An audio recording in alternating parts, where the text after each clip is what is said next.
It takes a village, because for all means for all. Together we'll break down any wall. Linked in love, we won't disarm. We're uniting the grassroots army strong.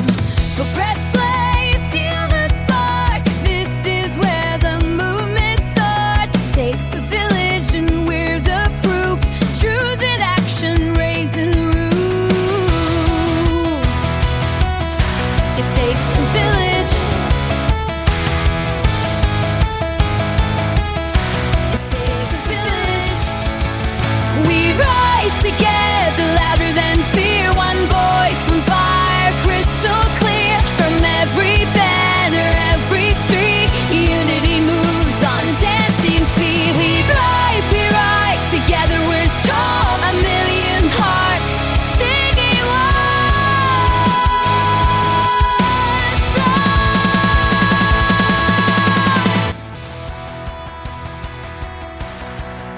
Hey guys, here we go. Village, ladies and gentlemen, and everyone in between, welcome in. You are right where you are supposed to be. This is It Takes a Village, where we don't just talk politics, we build power. We ask better questions, and sometimes we flip a few tables, metaphorically, mostly. I am Political Jess, your curious and furious and charming host. Deeply uninterested in business as usual. Before we jump in, I want to just remind everybody that we have a small but important shift that we are making. And I want to be really clear about why we have chosen to go in this way.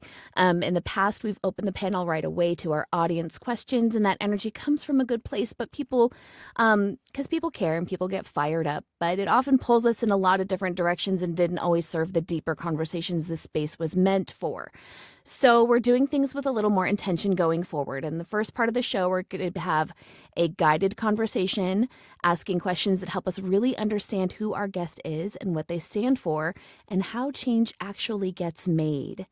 And then after that conversation, we're going to open it up to you guys. And no questions off the table. You want to dork it up and ask questions about, computers and Star Trek and stuff? Do it.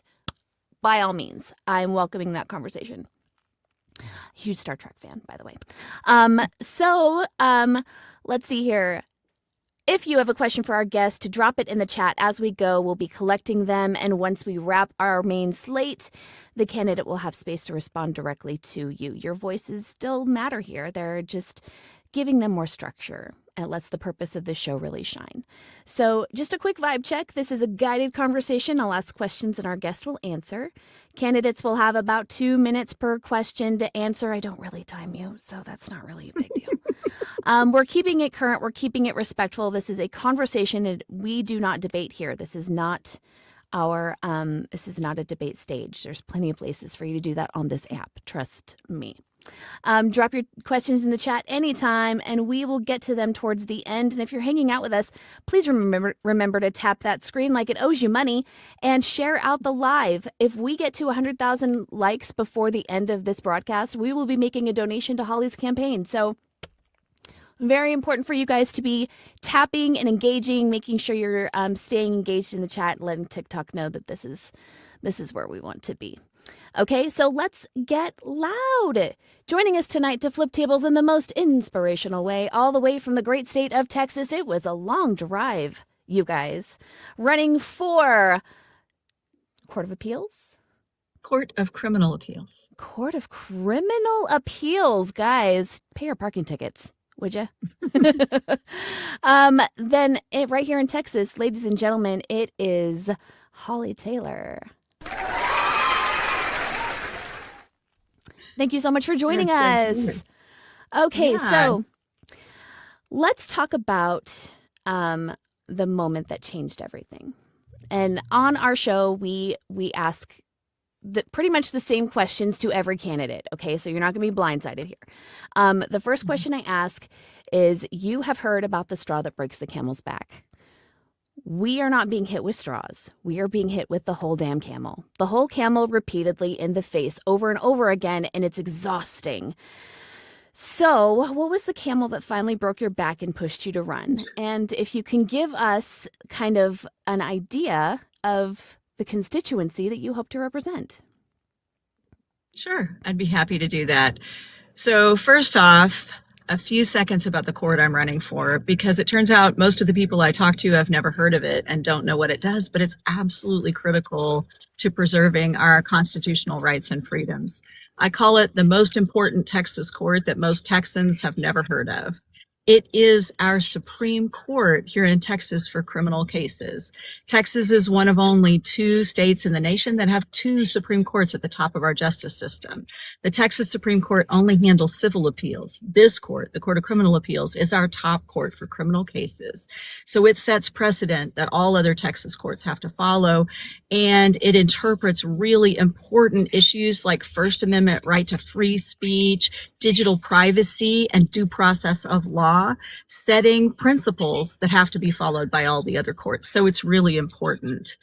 And the thing that the camel, or the straw that broke the camel's back for me, is that I have spent most of my over 25-year career as a prosecutor in the state of Texas. So honestly, working to prosecute government corruption. I prosecuted a United States congressman at one point for money laundering, but also a lot of violent crime, working to keep my community safe, working to put murderers, rapists, and child abusers behind bars. And I feel good about that work. But for the last 5 years, I have been working with the Conviction Integrity Unit in Travis County to investigate wrongful conviction claims. So doing things like DNA testing and scientific review, interviewing those witnesses that testified at trial, and sometimes those that were never called to testify at trial, to ensure that our convictions have integrity. And going into it, having been a prosecutor, I didn't think we were going to have any wrongful convictions. Well, it was a big wake-up call for me, because I was wrong. We did have wrongful convictions, and the thing that hit me really hard is that a few of those were cases that I had originally prosecuted, thinking a person was guilty, thinking that they were dangerous. I worked to put them behind bars, then discovered that they were innocent. We made a terrible mistake. And then I fought for justice for those very people. And I'm proud to say we had an exoneration in one of those cases a few weeks ago. So that is the critical awakening that I had, and the reason that I'm running for this important court that makes the final decisions in these actual innocence cases here in Texas. Wow. I had no idea that there were 2 different Supreme Courts in Texas. That's crazy. I mean, fair though, because I'm a little bit new here. I'm what you would call a transplant. And proudly so, I might add. Well, we're happy you're here. I don't know that everybody else is happy that I'm here, but I sure am. So before you were a candidate, you were a person watching everything unfold. What were you seeing or experienced that made waiting your turn feel impossible? So, you're fighting for justice in these cases, and you're trying desperately to get the word out there. And having been on the side prosecuting cases and then realizing that some of those cases were wrong and that the person was truly innocent, and then giving my word on this through filing these briefs in this court, and then sometimes having the court say, we don't care. We're your opinion. Honestly, we disagree. And I worked on a case that actually was a death penalty case where we felt like the evidence connecting this person to the crime fell apart. It was a stranger on stranger murder. The main evidence was DNA, and then the DNA fell apart after additional investigation and scientific work on the case. And so, but the court rejected our decision. This man is still sitting on death row, and I'm very, very concerned about that case. That is the kind of thing that really keeps me up at night. Yeah. I feel like there's a lot of things nowadays that are keeping us up at night. Do you feel like on a scale of 1 to 10, how angry are you about what's happening right now? On a nationwide and statewide basis, I would say I'm probably up to 8. There's still some room there, is what you're saying. I don't know. I mean, I feel like I'm at a point where I'm very, very angry, but I can still function. That's good. That's good. Yeah, we don't want to be rage paralyzed for sure. So Absolutely. And I'll tell you what, we are going to all 254 counties in Texas, delivering this message about how we have to stand up for the Constitution. We have to stand up for the rule of law. And I talk to people all the time who are angry, but they're also fearful. And some of them are paralyzed by that fear. And it just breaks my heart. And I talk to those people and I listen to them. That's what I'm trying to do more of. It's listening to people all over the state. And yesterday I met a lot of folks in Harlingen and the RGV, the Rio Grande Valley here in Texas. Yeah. And there's a lot of folks really struggling, Yeah, I feel like that's our default setting these days, right? It's either fear or rage or a mixture of those. And it's not how we're supposed to be. I feel like. So what do you think people watching today might recognize in your story, the moment where frustration turns into responsibility? I think for me, honestly, Jess, we talked about anger. Certainly I've experienced anger. I've experienced fear, but the thing that was the most motivating for me was that I felt this shame. It was about shame, and it was about needing to recover from that shame. And honestly, truthfully, I ran for this court in 2024, and this is the reason. The reason I just gave you is the reason I ran, but I wasn't able to talk about it then. Mm-hmm. I wasn't able to be honest. I wasn't able to speak to people with authenticity, and it was because I felt shame about the work that I had done, and how my work had led to innocent people spending time in prison, and that just tore me up. But what I've decided now, and what I think maybe other people can identify with, is that I'm coming forward with some radical authenticity now. Like, I am telling you things that I cry about at night. This is why I'm fighting. This is why I'm out there on the road, putting 32,000 miles on my car. I'm sending myself into debt to have these conversations and talk about my darkest secrets. And I know everybody has those things. We feel shame. All of us have something we feel shame about. And it's really hard to talk about those things, but sometimes getting out there and being open about it is something that helps us connect with other people in a truly meaningful way and move towards meaningful change. And one of the things that I do feel anger about right now is that we have leaders who aren't able to be honest about the things they feel shame about. And some of those things are things that they need to be honest about. We all need to have leaders that are open and honest with us and aren't feeding us lies and misinformation. So. Yeah, that's actually the perfect segue into our next segment. We're going to talk about trust, accountability, and keeping promises, because I feel like a lot of people feel betrayed by candidates who make these big, bold, progressive promises, and then they cave once they're in office. So you are in a unique position here because you're running for a judge. You're running for a judge seat, right? You're running for Criminal Court of Appeals on the Supreme Court of Texas. That's not like, would you consider yourself a candidate, first of all? So when I say like a candidate, do you feel like that would apply to you? Oh, yes, I'm a candidate. Yeah. Okay, fabulous. Okay, good. I just want to make sure. So how do you ensure on your journey and when you're in office, how do you ensure that you stay true to your message that you've built and do what politicians don't do? Like actually keep your promises and stay rooted in the grassroots movements that got you here. Excuse me.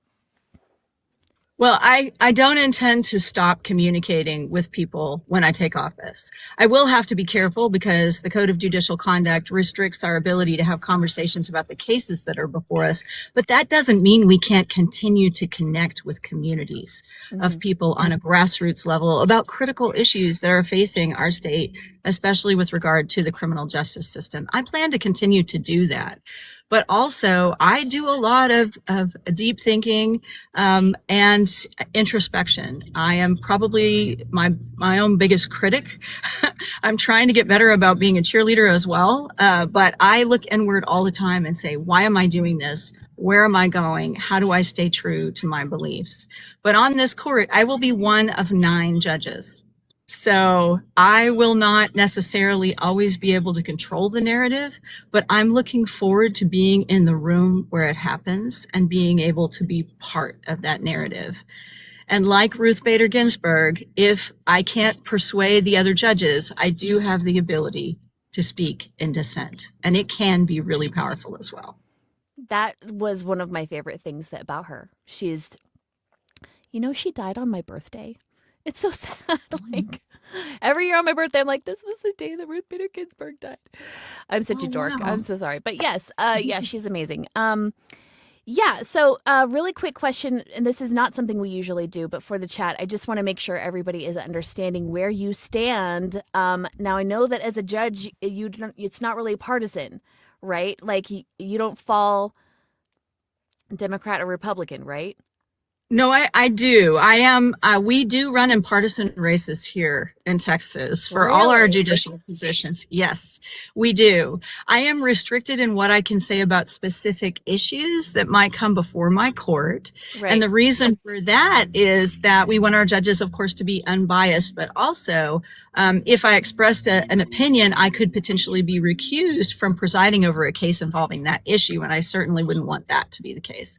So I'm restricted about specific issues, but I'm not restricted in saying that I am a Democrat and I am a progressive Democrat. So I'm a member of the Texas Progressive Caucus of the Democratic Party. Yes. Okay, you just got like major brownie points for most of the people in the chat anyway, so that's awesome. Okay, so when pressure comes, and I don't know how, like, I'm learning as we go here, Holly, so please forgive me. You don't have like there's a head judge, right? There's a chief justice, right? There's they call the Chief Justice a presiding judge on this court. Presiding judge. So there is a Okay. presiding judge, yes. But they're not like the Speaker of the House where they can sway voters to do what they want them to do. There's no like big donors that are going to be persuading you to rule in a certain way. There's no like outside influence, so to speak, right? So there should be no outside influence. Absolutely, there should be no outside influence. Criminal justice should not be a partisan issue, even though we run in partisan races here in Texas. But I mean, we receive donations from, just like other candidates because of, there is no campaign finance reform. So we have to run. Yeah. But I don't have any big corporate donors or anything like that. No billionaires donating to my campaign, nothing like that. I haven't looked at everybody else's filings, so I can't speak to the other judges on the court, but I don't.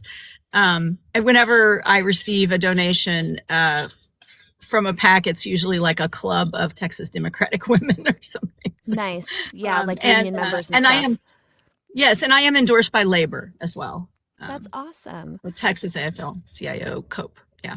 Awesome. Okay, so there won't be there's not going to be a lot of pressure in your position to rule a certain way or to make a certain finding, and unless it's from other judges that are trying to convince you, right? I should say this. So there has been some pressure on this court, actually. Mm-hmm. And I say it should not be partisan. That doesn't mean that partisan politics haven't come into play with this court. Right. And that is, this court was the target of a campaign by Ken Paxton, the Texas Attorney General, who's currently running for U.S. Senate. He targeted this court because he was very unhappy about a decision that they made in 2021 on the separation of powers issue, impacting his ability to prosecute people across the state independently without being invited in by a local prosecutor. He wanted to prosecute people for election fraud, voter fraud, across the state, and he wanted to initiate those prosecutions on his own. And this court held that violated our Texas Constitution, because in Texas, the Attorney General is actually part of the executive branch, and prosecutors are in the judicial branch. So they interpreted the Texas Constitution consistent with decades of precedent and held that he did not have that ability. He didn't like it. He went on a lot of like Tucker Carlson shows like that, and spoke against the court. And then he actually, his allies formed a PAC very well-funded PAC, which targeted judges sitting on the court. And that, even though they were all in the same political party, but it was for these reasons. And they were defeated last year. So those 3 candidates that he targeted, his preferred candidates won. So those 3 are on the court now. So there have been a partisan politics at play, but not involving me. Well, that's good. That's a relief. So when pressure comes, in this, for the sake of the way that things have always been done, what compass brings you back to why you're doing what you're doing? I mean, honestly, independent, fair, impartial decision making that stands up for the rule of law and works for all Texans is why I'm running for this court. So I will always come back to my compass, and that's it. I don't have any interest in doing this for some sort of, partisan accolades or money or anything like that. I'm doing this because I am so passionate about these issues, about the independence of the court and the fact that it take a hard look at these actual innocence cases to make sure that the decision making is right and that it stands up for all Texans and treats all Texans with fairness, with justice, with dignity, and with humanity. That's where I'm coming from. That's why I'm running. So I'll keep coming back to that. Mm-hmm. What does accountability to your community look like when it's inconvenient or uncomfortable? Accountability for me is going to be doing the work every day, coming back, digging down into these cases, getting to the truth, getting to the decision that's consistent with our Constitution and the rule of law, and writing those side opinions. We call them side opinions, concurrences and dissents when necessary, to explain what's going on, to make sure that we're getting the truth out there with the court's work. And also, like I said, I want to continue to maintain community connections as much as I can. Even though I can't talk about the specific cases before the court with communities while they're going on, because those are ex parte communications, we can talk about the issues that are impacting those communities. One of the things that I've been talking to people about is their own experiences with the justice system in their counties and some of the issues that are coming up. This court does have other roles. It makes rules. It administers grants. Judges on the court sit on other important commissions like the Commission on Mental Health. And so they can have a role in ensuring that the justice system is working the way it should be across Texas. And I think it's important to connect with communities to hear about ways in which the justice system may not be working the way it needs to work. And I intend to continue to do that. That is amazing and so refreshing to hear, by the way. That's so awesome. So how do you plan to stay accessible once you're in office, not just during campaign season where everybody can see your face and as you're driving through all the counties in Texas, but when all the cameras are gone and the seat's been settled? Well, I will continue to make those visits, but also, I hand out a cell phone number and an email to everybody I talk to all over the state, and you can still reach me there. I have a website. I've got social media. People message me all the time on TikTok, Instagram, all of the platforms except X. I'm not on X, but Me either. yeah. I draw the line somewhere. Yep. Line drawn. But anyway, people can reach me through all of those platforms, and they can reach me. I'll give everybody a cell phone right now. Oh, don't do that right now. If you want Holly's cell phone number, please reach out to me and I will make sure you guys get in touch. But super. But I am open. Again, I can't communicate ex parte about cases that are before the court, but we can talk about big issues that are going on. And so I'm accessible. I will continue to be accessible in that way. Amazing. Okay, so let's talk about power beyond the candidate. We say it here all the time. The real change doesn't come from just one person with a title, right? What does shared power actually look like to you in your campaign? So, one of the things that's been really wonderful about the campaign this time and about traveling all over the state is that I'm actually meeting a lot of other community leaders and candidates, many of whom are people who have stepped up to run for office for the first time, people who are running for judge, and people who are running for other offices. And we're beginning to have conversations and connection. I think this is really important, especially right now when, frankly, sometimes people in leadership are trying to silence people and to prevent them from having those connections and having those conversations. We're beginning to have those conversations. I think a lot of folks out there are, and it's really critically important. I am not just going to candidate forums. I've actually spoken at protests. I mean, we're having those important conversations. We have got to stand up for our justice system. We have got to stand up for our Constitution, and we are doing it. As a judicial candidate, I have to be careful, again, about specific issues that might come before my court, but in a larger sense right now, we have no other choice than to stand up for our constitutional rights. If we don't, we may not have them anymore in a few years. So I think it's really critical. Yeah, I think that that's like, if there's no sign, if there's no writing on the wall right now, if there would be writing on the wall right now, that's what it would say. It would be, this is the time. You have to start now. Like, Yeah. you should have started a long time ago. Right. What I like to say is when the rule of law is under attack, we've got to have its back. Yeah, for sure. So what do you think gets left out of the political conversation most often? And how does your platform intentionally bring that in? So I think this court itself gets left out of the political conversation all the time.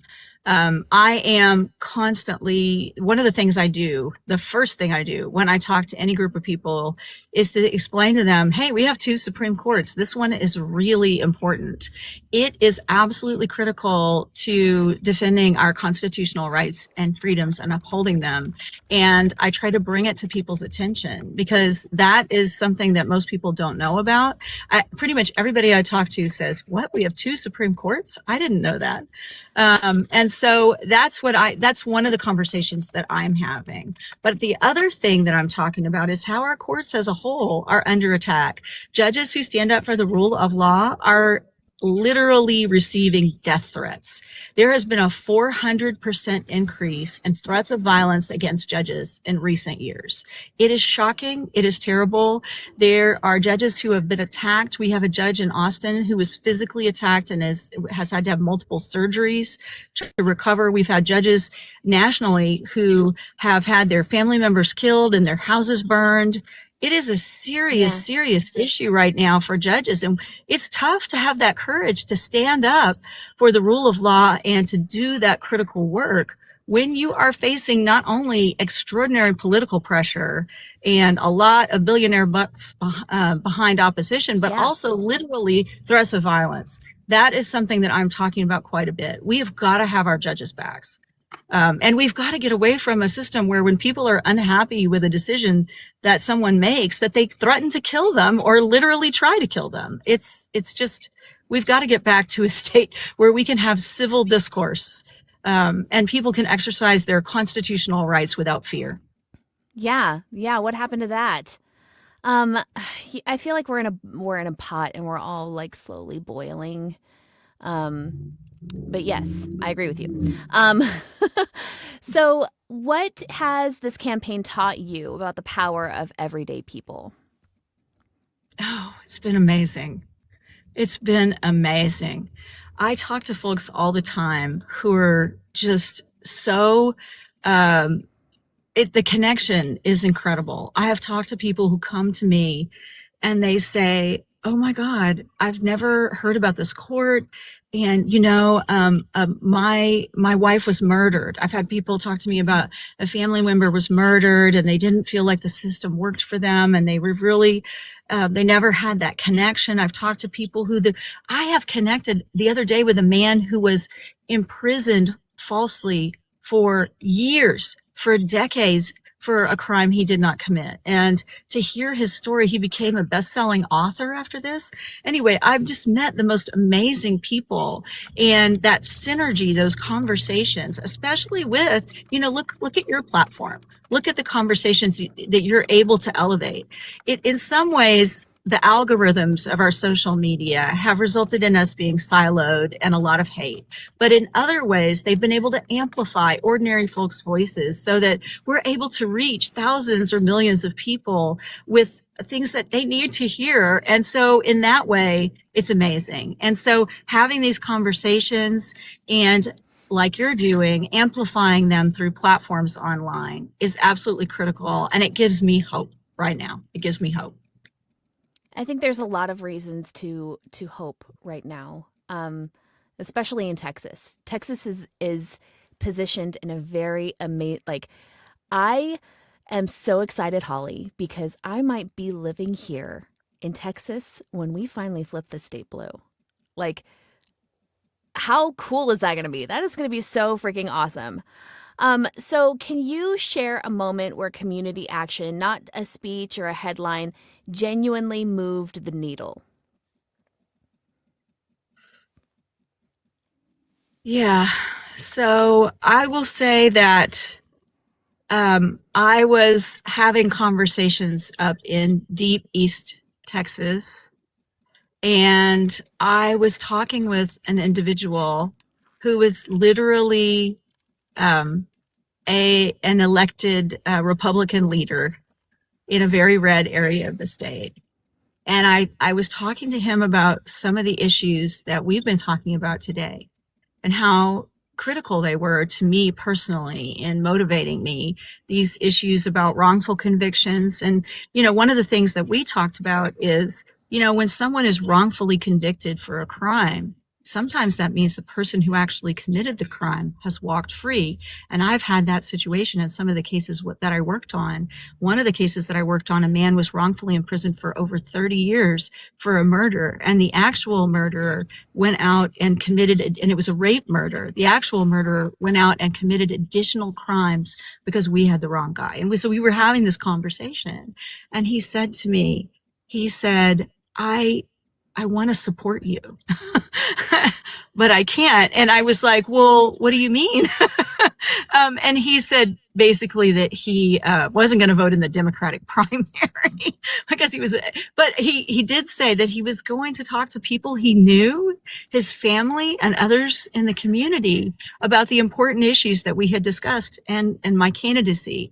And so I feel like that personal connection that we had there, sharing that information about these critical issues, really affected him, and he was going to go talk to other people in his family and other people in the community about it. And so that is the kind of connection that I am seeing on a regular basis that I think is going to move the needle. And it's people just having conversations with other people and really caring about what matters.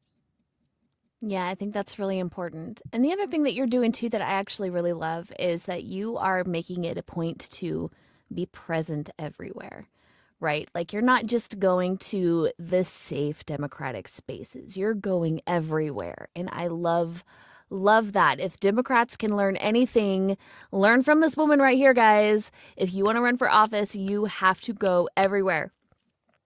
Okay. Yeah. I talked to a guy in the Panhandle. I walked into his office to talk to him about my campaign, and he said, well, I've never met a statewide Democratic candidate, so you have my support. Just from showing up. He's like, you came here. You have my support. That's wow. I was like, wow. All it takes. Sometimes that's all it takes. Mm-hmm. Yeah, I love that. So I want to talk about activating the village next. A lot of people care so deeply about what's happening right now, but they don't see themselves as political. What would you say to someone who feels that pull but doesn't know where they fit? So it's one of the things I notice with the protests is that a lot of folks will stand up to protest and fight for justice, but they don't like politics. And so I think it's really just words, isn't it? It's all about justice, really. Mm-hmm. It's all really about justice. It's about whether we have justice in our courts. It's about whether our judges are standing up for the rule of law. And in other realms, it's about whether we have justice with healthcare, justice with our schools, justice with our freedom of speech. And so one of the things that I like to bring it back to is it's about justice and the way that we exercise our rights. One of the critical ways that we do that is at the ballot box by voting.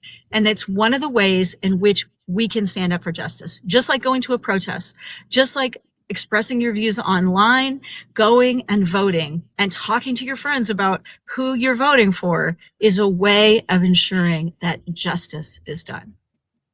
Yeah, because voting matters, but it doesn't stop there. We say it all the time. Your civic duty does not start and stop at the ballot box. You have to do more, especially right now. What are some of the most powerful ways people can show up in between elections? So I think expressing their views through online conversations is absolutely critical. I think showing up for community organizations is huge. I'm involved with a lot of different organizations in my community, not just partisan ones, but organizations where people stand up for local artists. My husband and I are really big fans of supporting local musicians. We live in the Austin area, which of course is the live music capital of the world. Yay. And we originally got to know each other when we were in a band together. He was the drummer and I was the lead singer. Yeah. It wasn't a super successful band. It was called Real Fiction, which honestly has a lot of meaning these days. But we got to know each other that way. And then we are really active in an organization in the Austin area called Sonic Guild, in which we basically support and stand up for local musical artists. And we promote their art. We help connect them with the business community. We are tied in with HAM, which provides health insurance and support for them. And so we just try to support that local community of musicians and artists. And in those ways, they amplify all of the things that we're fighting for as well. So that's one of the ways in which we stay involved. We also I'm active in Meals on Wheels and supporting my community that way. So there's so many different ways in which we stay connected, even when there's not an election. But I think we can't stop talking about these important issues. Just not, when there's an election right in front of us, things are happening on a daily basis. And we do that in our communities through these community connections and just having one-on-one conversations with our friends and showing up for others when they need us. That is so huge. Like, people don't think about as an artist, I'm a voice actor by trade. So things like health insurance and, all these things that artists need that we don't really have easy access to, that you're able to help people with, that is huge. It's huge. So thank you for that. I love that you do that kind of work. So, okay, what helped you move past your fear or hesitation when stepping into this work?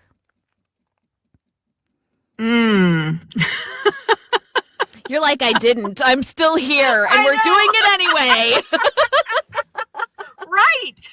Yep. What is it they say? Courage is not the lack of fear. Courage is experiencing the fear and doing it anyway because you know it has to be done. And that's what I will say is occurring with me on a daily basis. Yes. I have anxiety. I have fear. I have shame. And I realize that I have got to move past it. But I also, for me personally, this is not a career related move. It's probably not the smartest career move in the world. It is a calling to me. I feel like I have to do this. I have been involved in these cases for so long and finding out that when I thought I was doing justice, in some cases I was perpetrating a terrible injustice. I fought for justice for a few of these folks, but I realized that there's so much more that I have to do. So this is a personal, spiritual, ethical drive for me. I feel like I have to do it, and I come back to that to keep me going. And I feel like once you feel that pull, it's like an itch in your brain, like it just doesn't stop. It doesn't go away. Like I know that someday I will run for office to my neighbor's Yay! chagrin. I haven't lived here in Texas long enough for me to do it yet, but that's why this platform exists. But yeah, I mean, it's going to be scary, but I'm going to do it anyway. And I'm probably not going to win, and I'm probably going to piss a lot of people off because, I have the audacity to have a nose ring. But I'm going to do it anyway, and it's going to be great. And if nothing else, it will help other people feel like they're seen. And I think that that's what you're doing too. And that's especially in Texas, we are purposefully shoved into our silos and made to feel like we're by ourselves. And we don't want to reach out to our neighbor because we just don't know who our neighbor is. And there's more of us, and we're not alone. So how do you encourage people to stay engaged in this work without completely burning themselves out? Well, I give a lot of hugs. I do. And it's crazy because I'm actually truly an introvert, but I've moved past that because I have to. You don't have a choice. But I interact with people so much, and they share really deep secrets with me.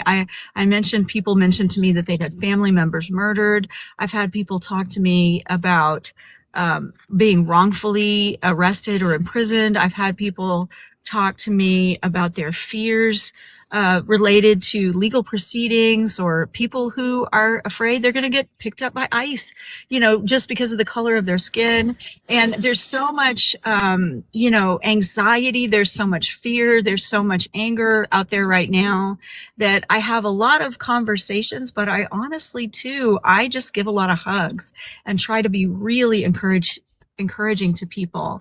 And to the extent that they can do so and still feel safe, I encourage them to exercise their First Amendment rights and to join with others who share their concerns. I do that all the time. I talk to people all the time. And the other thing I do is I do a lot of mentoring, and I offer to mentor any students that are kind of thinking about they might want a career in the law. And I tell them, listen, lots of attorneys these days are disillusioned and discourage people from going to law school. I do the opposite. I say, if you want to go to law school because you want to make this world a better place and you want to fight for justice for something that you believe strongly in, I encourage you to go to law school. And I encourage you to stay connected with the reason that you went. Don't be tempted by the big money. Do it for the reason that you went, and fight for justice, just like you wanted to. And I do that with people all the time. I talk to them all the time about that. So I think that's great. And we need that reminder, constantly, especially these days when that camel is oh so heavy. It's very uncomfortable. Okay, so let's talk about the moment that we are in. This is a super heavy moment. How do you acknowledge the exhaustion that people feel without giving into hopelessness? I mean, I feel it too. We all feel it. It's what's crushing us, right? I think, people say all the time, Texas isn't a red state. It's a non-voting state. I would say Texas is a state where a lot of people feel hopeless and powerless. And they feel like those who are in power don't care about them. And I talk to people and I say, you do have that power. You just have to exercise that voice and that vote. You do have that power. Together, we can do anything. Together, we have that power. The key is connection. When we're siloed, when we're isolated, we're divided and we're weak. But when we join forces and we connect, we have all the power we need. Yeah. That's what I tell people. That's true. That's absolutely true. So what does courage look like right now for everyday people? Sometimes it just looks like getting out of bed. Yeah, right. I put 2 creamers in my coffee today instead of 7. So that's a win. It looks like getting out of bed, and it looks like reaching out and having those tough conversations. It's so hard to talk to people we know, sometimes even to talk to people we love about those difficult subjects that we need to be talking about. Some folks are being fed a steady diet of misinformation. I think it's really critical that we reach out to those people, even though those conversations are difficult. If we don't have them, it's pretty much guaranteed they're going to continue to do that. If we do have them, there's a chance they can break free and that we can bring them into the light. One of the things that's been really encouraging to me is going and talking to all the young people who have stepped up to run. I am Gen X. I am meeting people who are millennials and even Gen Z who are stepping up. Gen Z, yes, stepping up and running for office. They are becoming activists. They're becoming organizers. They're fighting for what they believe in. It is so inspiring to me. And those things happen through connection, not through division. And it's I'll tell all you about being a team, working together. And I will tell you, I have been, excuse me, I have been continually impressed by the kids. The kids are so, the kids these days, not just Gen Z, but what's after Gen Z? The kids that are in high school right now, they're like, they're fighters. They're growing up with passion. They're seeing what's happening right now, and they're like, oh, hell no, they're done. And I love it. I'm loving their energy. Like it's so inspiring to me to hear, my 11-year-old say, fuck Trump. I'm like, okay, cool. That's great. Don't say that in school, please. I'm going to get called into the principal's office. I just know it. So it's very inspiring. So what kind of political culture are you trying to help build? Not just through policy, but through how we treat each other?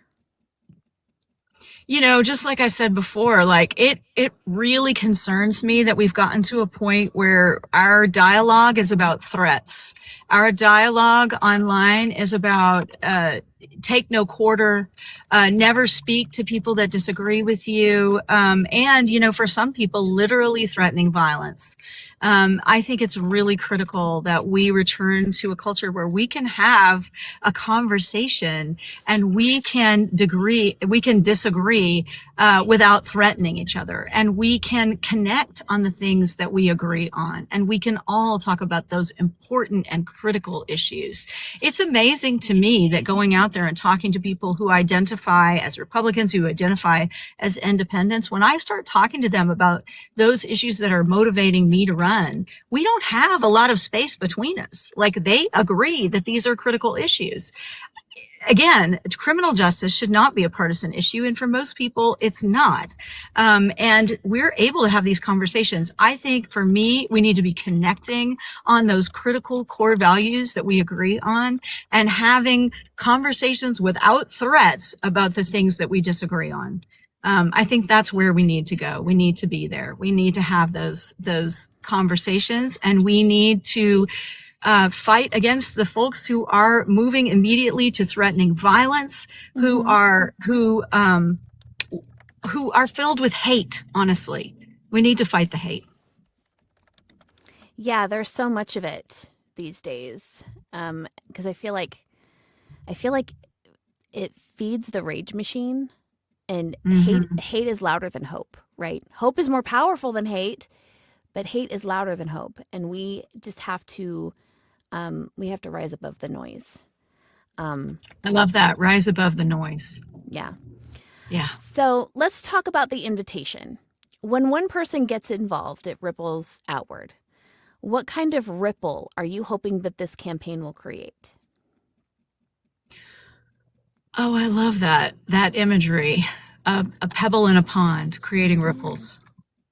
I think that one of the things that is a little bit different about my campaign is that I am talking about things that a lot of people resonate with.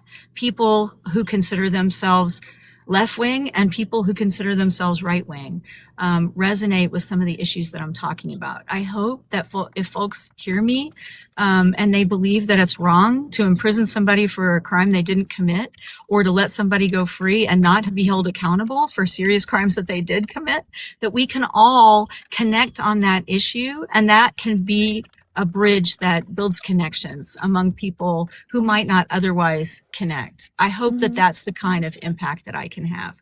But also, just in traveling all over the state to 254 counties, honestly, I think it's been a really, really long time since a statewide judicial candidate has done that, and really a long time since any statewide candidate has done it.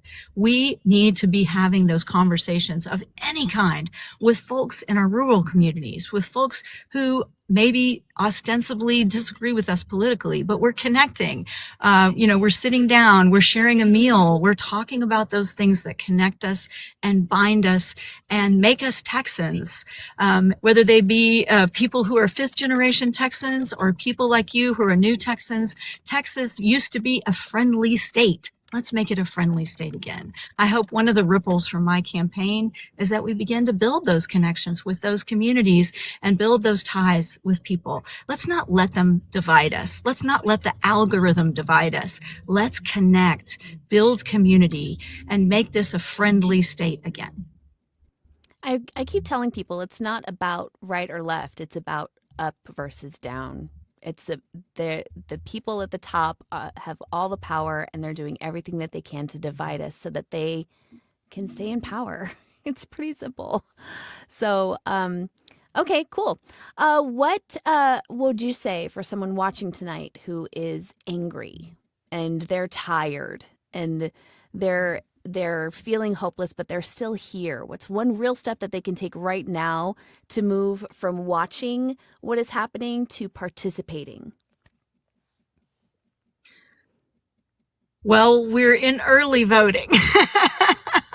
So I would say that they should channel that anger to going out and researching the folks who are on their ballot right now and go and vote. That is the first step, I think.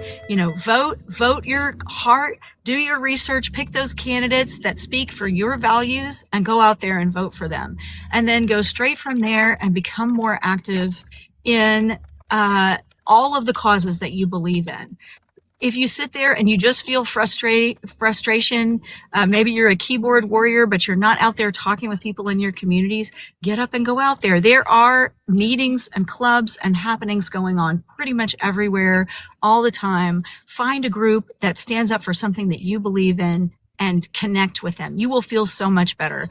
There's been all these studies that show that people who volunteer their time are happier and live longer than other people because it is good for our souls. And it also helps you accomplish things and feel like you are not powerless. You have power. You're connecting with other people. You're helping other people, and you are making a difference.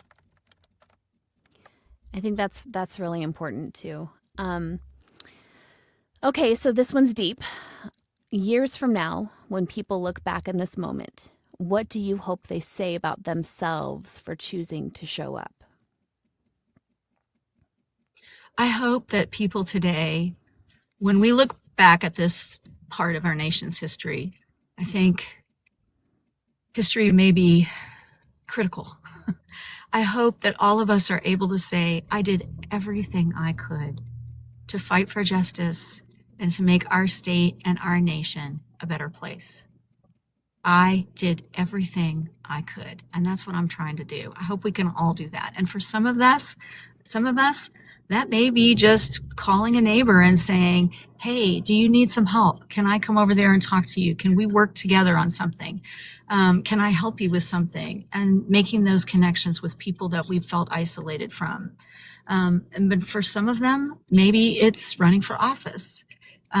Whatever it is for each one of us, I just hope that everybody's able to take that step and to push through that fear and that anger to do something that helps them feel like they are taking a stand, that they've done everything they can to fight for justice in this difficult time. What do you hope that people will say about you? The same. she did everything she could to fight for justice in a difficult time. It's really meaningful, especially when, I don't know if you have kids, but I do. And I know sometimes I can get loud and annoying, but I know there's going to be a time when our kids look back on this moment in history and they're going to remember where they were. And they're going to remember, the influences around them, and they're going to remember this. And it's important that we can look our children in the eyes and say, we tried to build a better world for you. Mm-hmm. Right. So, actually, yes. I do have kids. I have 4. Do you really? Yes. That's a lot. I've got 2, and that was enough for me. I was like, I'm good. I got a boy. I got a girl. Check, done. Oh, you can take my uterus now. Have it. Oh my gosh. Well, 2 is a lot of work. And I had 2 when I had a fun surprise and found out I was pregnant with twins. Oh no. Yeah, you're never ready for that kind of thing. It's just like, surprise. Yeah. I feel you. Incredible. It scared me so much, but it was the biggest blessing, and it's wonderful. I love all my kids so much. Yeah, they're so proud of awesome. them. Kids are awesome. Okay, so before we turn it over to the village, first of all, Holly, thank you so much for spending time with us. You are incredibly inspiring. You are like doing all of the things, and I am so proud. I would be so proud to vote for you, and luckily I get to. So I'm so proud that you are running and that you're spending time with us today. Before we turn things over to our crazy rowdy village, for the folks here watching tonight who feel energized by this conversation and want to be a part of what you are building, can you tell them how they can get involved and stay connected with your campaign? Sure, absolutely. So the biggest thing is to go to my website. It is hollyt4judge.com, F-O-R, hollyt4judge.com. And there you can find out more about me. There is a way to volunteer if you want to help get the message out. And also there's a button in case you want to donate it. It is quite an expensive proposition to get out all over the state, and we rely primarily on grassroots donations. So many of them, $3, $5. Anyway, so that's helpful. And you can also reach out to me. Like I said, I'm on most of the main platforms, and everything there is at Holly T for Judge. And I'd love to hear from folks if they want to talk to me. And I know I'm going to hear from the village right now, and I'm looking forward to that. But please, if people don't get an opportunity to ask me a question right now, please feel free to ask me a question. I love to talk to people about what's going on. It's really important, and I welcome those connections. And I am learning. This is a learning process, a listening and learning process, as much as it is a me talking process. And so I try to make time for that everywhere I go, to get an opportunity to talk to individual folks about what's eating them up at night. What are they worried about? What are they concerned about? And so I try to make time for that too. Definitely. I think that most of the time people just want to feel heard, like they just want somebody to hear them. And then they feel better. So it's really important. Okay, so we're going to move on to questions from you guys. You got any Star Trek questions or, computer operating system questions, please feel free to drop them in the chat. Plus all of the other, super important questions as well. So I have a few questions from Kenny. Kenny is also a Texas resident and says he voted for you this morning. So, oh, wow. Thank you, amazing. Kenny. Yeah. So love early voting. If you live in Texas, please get out there and vote. Do it right now. And you won't be sorry, because then you don't have to worry about it for the rest of until November. Okay. So do it. Okay. Are there any other Democrats or left-leaning judges that are going to be on the bench with you? So that's a great question. So this court has 9 judges. Every 2 years, 3 of those seats are up for election. If you follow Texas politics at all, you probably know that all our statewide seats, like this court, have been held by Republicans for over 30 years. Yeah. Fortunately, we're approaching the year when that's going to change. What I would say is there are 3 seats up on this court. I am one of the people. I'm running for place 9, which, even though it's called a place 9, it's not a district. It's the whole state. All these seats are going to be voted on by everybody in Texas. There are 2 other seats up on the court. There are 2 other Democrats running for those seats. They are not the incumbents. They are running for those seats. Incidentally, the seat I'm running for will be an open seat. I'm not running against an incumbent. I don't have a Democratic opponent. There are 2 people running against each other in the Republican primary. I'll be up against one of them in November. These other 2 Democrats who are running for those seats are very qualified as Democrats. As judicial candidates, we can't endorse other candidates. So I'll just tell you, one of them is a criminal defense attorney, well respected out of the Dallas area. And the other one is a sitting Dallas County district judge, that she is running, for this court. So both of them are running. So there's 3 seats up out of the 9 on this court. This election, 2026, is actually groundbreaking because there are 10 statewide court seats that are going to be on the ballot. All of those are really, really important to protecting our constitutional rights and really preserving our democracy. So there's going to be 4 of the 9 seats on the Texas Supreme Court are also up for election in 2026. So there are Democrats running for all of these seats. On the Texas Supreme Court, there's actually 2 contested primaries. One for Chief Justice, very powerful position in Texas, the Chief Justice of the Texas Supreme Court. That seat is up for election. There are 2 Democrats running against each other in the primary. I'm not going to say anything about, because I can't weigh in on that race, but I encourage y'all, to vote in the Democratic primary and to do your research beforehand. Take a look at the candidates there. There's another seat where there's 2 people running, and then there's 2 other that are uncontested in the primary. So there are going to be 4 Democrats running out of the 9 Texas Supreme Court seats. And then there's another court called the 15th Court of Appeals.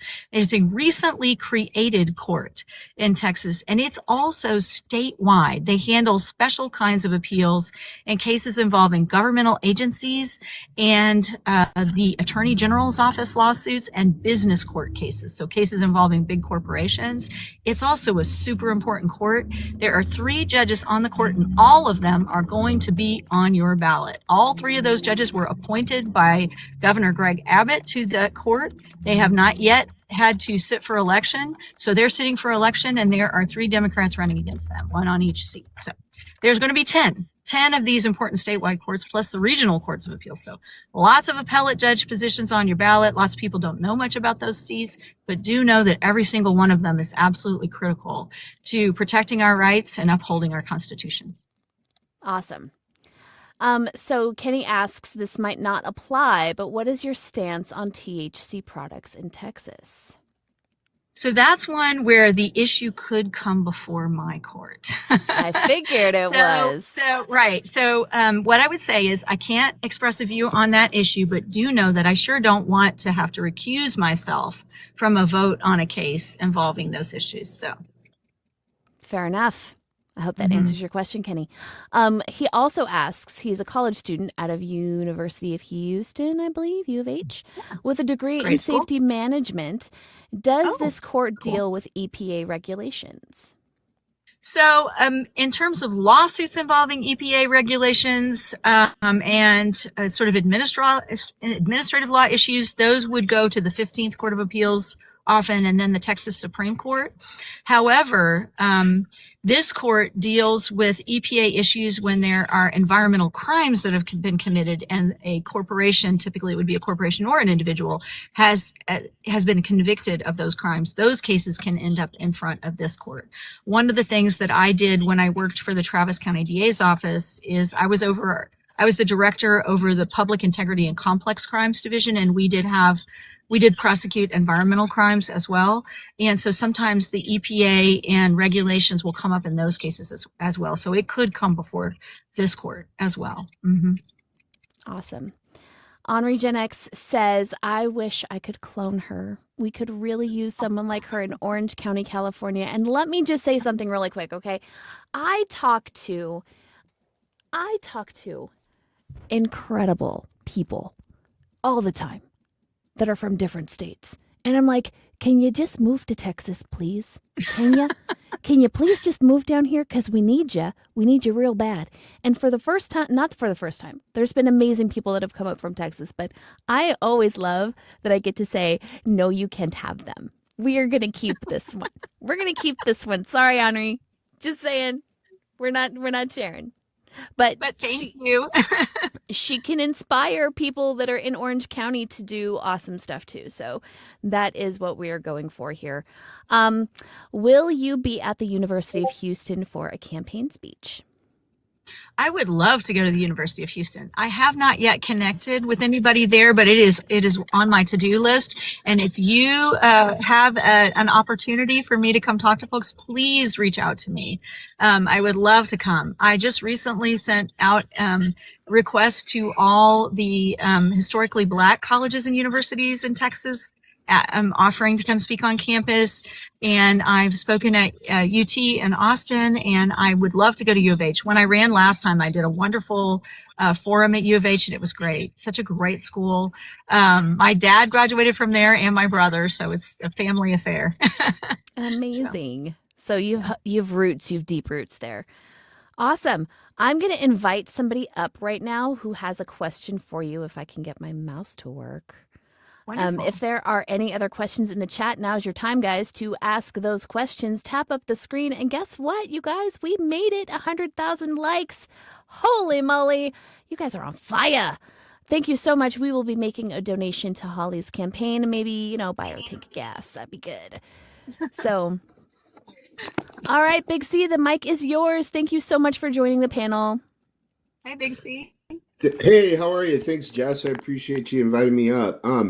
First of all, Holly, you're such a breath of fresh air just to hear you. I just love your responses. Your genuine is just oozing off of you, and it's really nice to see I guess a politician may not be the right word, but a possible elected official with the genuine. First off, I want to say I live in Idaho, so I am victim of red policy all over the place, and a blue dot in a red state. But I have incredibly high hopes for Texas, despite all of the efforts through. I won't use the nickname that Jasmine Crockett uses for Governor Abbott, but I call him Voldemort. I'm going there. But I have incredible high hopes, despite all of his efforts to gerrymander and really, rig that state, using a word from the orange man up top. But my question for you is, first of all, I am a diehard Tallarico fan. I have been watching Tallarico for years, since he first joined the Texas legislature. I've been watching him for a long time. I've been telling my wife for 5 years what an amazing politician this guy is going to be, and that I absolutely think that he will be in the Oval Office at some point during his political career. And one of the things that I love about Tallarico is that his focus is not on what you say, but what you do. And not only with practicing religion but also with the way that he governs. And so my question for you is, as a person who is going to have to deal with an incredible amount of bureaucracy, an incredible amount of, going through the motions of working within the system, how do you get through that bureaucracy, and how do you become a problem solver rather than just a problem finder? Because I feel like we are so focused right now on problems within the system, and we're hearing so little about what solutions people have to fix these problems. So that's my question. That part. That's a great question. Yeah, I agree. That's a great question. It's a really great question. I feel like right now we're all problem finders. There's a lot of problems to be found, and many people are talking about them, but it's a lot harder to solve them. And I certainly don't pretend like I can solve all of the problems that are out there. But for me personally, I have this process that I've gone through of kind of transformation, honestly, is the way I would describe it, of, doing this work to prosecute violent crime in my community and feeling good about it. And then discovering that, in fact, through this work, I had inadvertently prosecuted innocent people, and innocent people were incarcerated because of my work was just so devastating and so unsettling. Like, I found this problem, and I can't just sit here and say, okay, I found the problem, right? I fought for the opportunity to be able to help to exonerate these people. And so this is not normal for lawyers to both work to prosecute somebody and then to work to undo their own work. But I did, and they let me. I'm very fortunate that the office let me work on the cases that I had worked on as a prosecutor in the Conviction Integrity Unit to fight for justice for these people. And so it was tough. It is 10 times harder to exonerate a wrongfully convicted person than it is to convict someone wrongfully in the first place, sadly, in our world. So I did that work, but it was not easy. It was not the easier path. But for me personally, because of my spiritual and a moral core, I guess, for me, this was the only path that I could take and live with myself. And I realized that it just scratched the surface, because I could see now the cracks in the foundation of our criminal justice system. They're there. It's a great system, but we have got to fight to rebuild it, to heal it, to make it work for everyone. And I realized that, doing the work that I've done on these cases is just scratching the surface. For me to be able to live with myself, this is the path that I have to take. And everyone doesn't have this kind of struggle that I've had. But for me personally, I literally feel like I cannot live with myself if I don't at least try to do more. And so that is kind of, what's motivating me. We work often with the Innocence Project. If you've heard of them, in these cases, they bring the cases to the Conviction and Integrity Unit. And so that unit, and I don't work there anymore, but that unit investigates the claims alongside essentially the Innocence Project that brings the cases. And they have estimated that there are between 3,000 and 9,000 wrongfully convicted people in Texas prisons and jails. Wow. So that is one of the things that's driving me. And I would have probably told you before I started doing this work that was an exaggeration, that there was no way that was the case. But now that I see that if you're fighting for justice and you're trying to do the right thing, you can actually inadvertently end up with someone innocent in prison. I can see how this is happening. It can happen. And I feel really passionate about fighting to ensure that this doesn't happen to anyone else, and that we heal the ways in which the system is not working well and try to ensure that it works for all Texans and that it's truly doing justice. So that's what I'm fighting for. But it's tough to make that turn. It's tough to go from I've identified a problem, it's a terrible problem, to I've got to fix it. And for me personally, it was because I felt that I had a hand in causing the problem in the first place. And for the rest of us, I think we all just have to say, you know what? Yes, there's a lot of problems right now. Yes, we have a dysfunctional society. We have got to all work together to try to heal it. Identifying the problem, like you say, is not enough. 100% agree. Honestly, the thing that I love to hear most about your response is, I believe the two-party system is just so antiquated and so disastrous within our country right now. And the reason for that is because I find that so many people are going along with parties rather than what their own convictions are.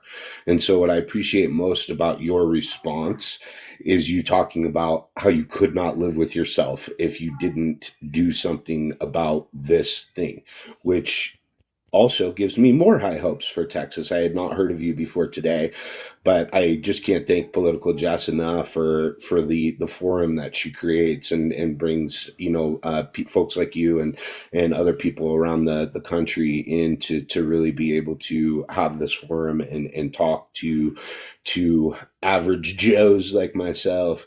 And I really appreciate your response. I have really high hopes for you, and I hope that you can continue your journey to improve the state of Texas and create a different environment for the state and hopefully the country as well. So, yeah. Thank So you. much. That means so much to me. Thank you, Big Good. C. Is there No any problem. other You can drop me questions? down if you like. Thank you so much. I Amazing. appreciate it. Thank you for being here, friend.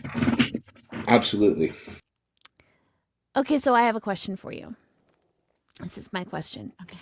Do you feel, not just on the criminal justice side, but as a whole, as the whole American experiment, 250 years of what we have been going through, capitalism, do you feel as a whole that the system can be repaired, or do you feel that it needs to break in order to build something better? Well, I would say we're seeing some breaking right now. Honestly, we are seeing ways in which the system is failing for a lot of folks. But I do believe that our system, and I think, we have to draw a line between the economic system and the legal structure behind it. But I do believe strongly in our Constitution. It's not perfect, but it's gotten us this far. And I think that we have to come back to those core values that are expressed in our Constitution, in the Bill of Rights especially, and we have to stand by those values. So I do believe strongly in our system of government and in our Constitution and those core values that hold us together as a nation. But they're under attack, quite honestly, right now. I feel like in a lot of ways they're under attack, and we have got to work together to uphold and defend those core values and our Constitution. So I do believe in it, but I think that we are seeing some fragmentation right now. Certainly, we've seen some of our core constitutional rights, the right to free speech, our Fourth Amendment rights, are being attacked. So we need to fight for them. Yeah, agree. Awesome. Okay, so I want to be super mindful of your time. If anybody has any other questions in the chat, now is a great time to ask. Wait, there was one more question, Kenny, wasn't there? When will you be in Prairie View? It's in my backyard. I actually haven't planned a trip to Prairie View yet, but I reached out to folks from Prairie View yesterday, so I'm going to plan one soon. Oh, let me tell you this. I have a calendar, on a public calendar on my website that tells you where I'm going to be. And I will put the day, the time, the event, and the address, if I have it, on there so people can see where I'm going to be. And again, reach out to me if you've got an event you want me to be there. Of course, I'm all over the state at all the time, but if I could possibly be there, I will. So please reach out to me and know that you can go to my website and see where I'm going to be when. And as soon as I finalize something, I try to get it on there so that everybody knows where I'm going to be. Amazing. I want you to know that you being here today has been so amazing. Thank you so much for sitting in your car. Thank you to your husband for taking you all over the state to meet these amazing people. Hello. You are going to do such amazing things. I'm so hopeful for the state of Texas. Thank you so much for joining us today. And I want you to know, you are absolutely welcome to stay for our next segment, but I want to be mindful of your time. We have a next segment coming up called Journeys with Jen, and she always gives us some inspirational point of action. So, but if you need to step away, please know that we are super grateful that you joined us tonight. Today, this afternoon, what day is it? Where are we? Thank you so much for joining us and doing all of the work, Holly. It has been such an honor to meet you. Thank you for everything.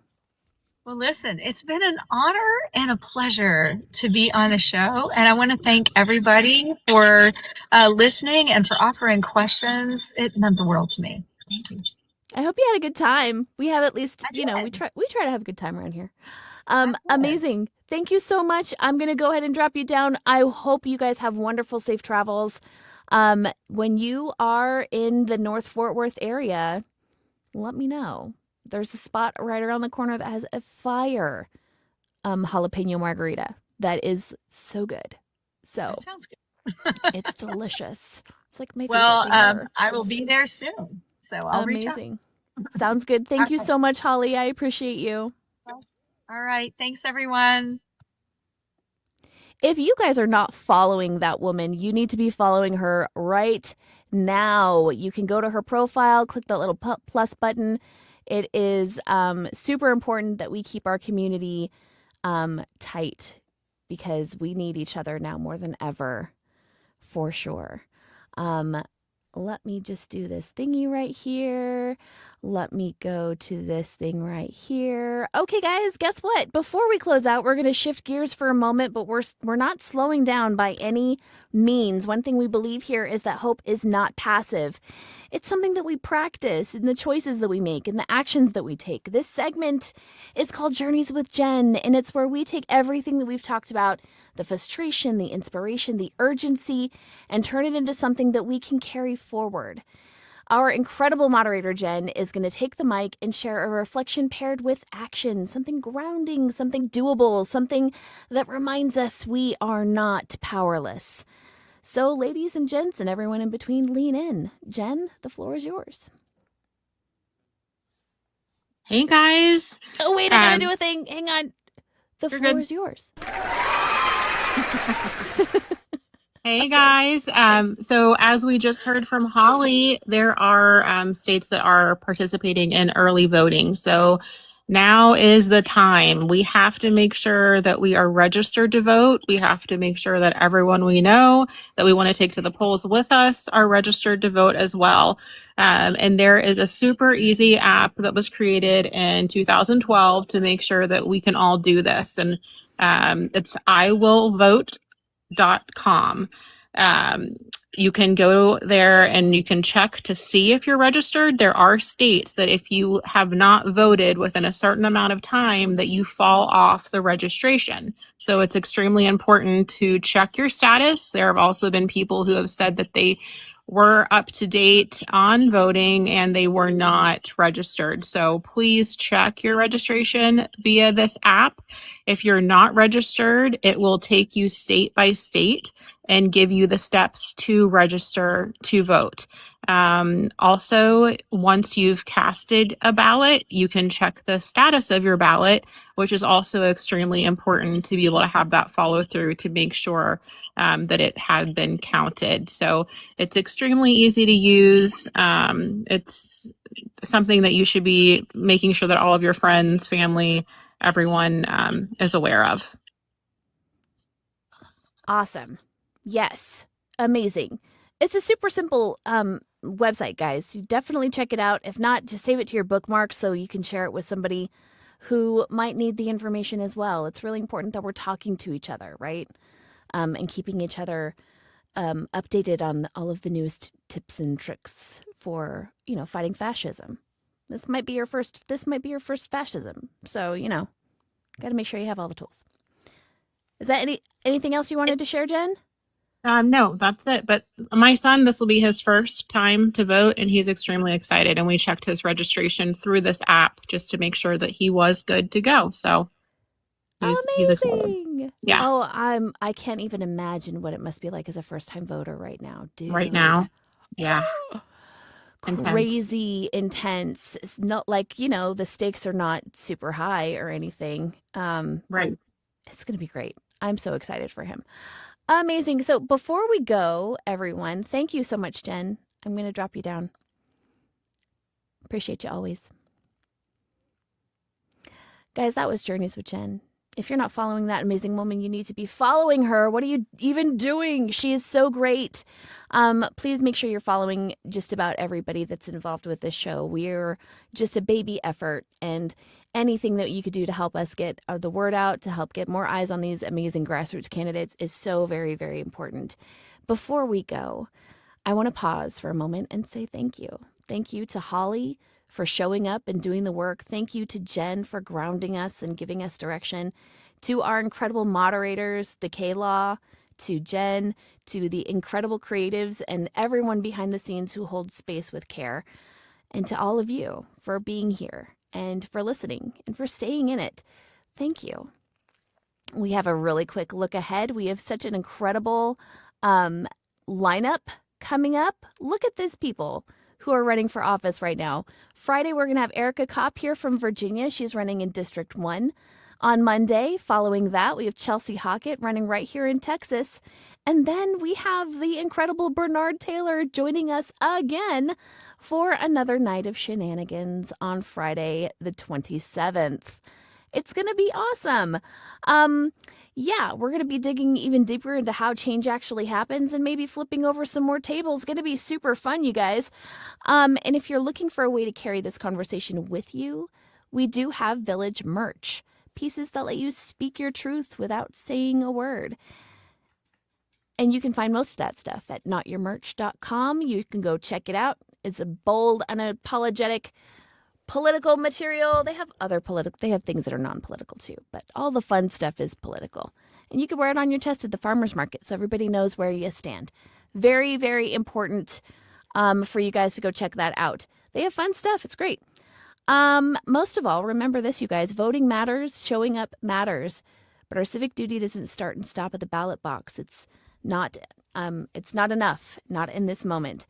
Change lives in the in-between, in conversations, in pressure, in how we show up for each other. You don't have to do everything. You just have to do something. And you don't have to do it alone. This is It Takes a Village, you guys. And I'm so excited that you are all here to join us today for another amazing show. Hold My Earrings t-shirt on Thursday when I meet with my congressman. Oh, please take a picture of that. I would love to see it. You guys, thank you so much for everything, and we will see you on Friday. Thanks, everyone. Have a great night. Bye. It takes a village.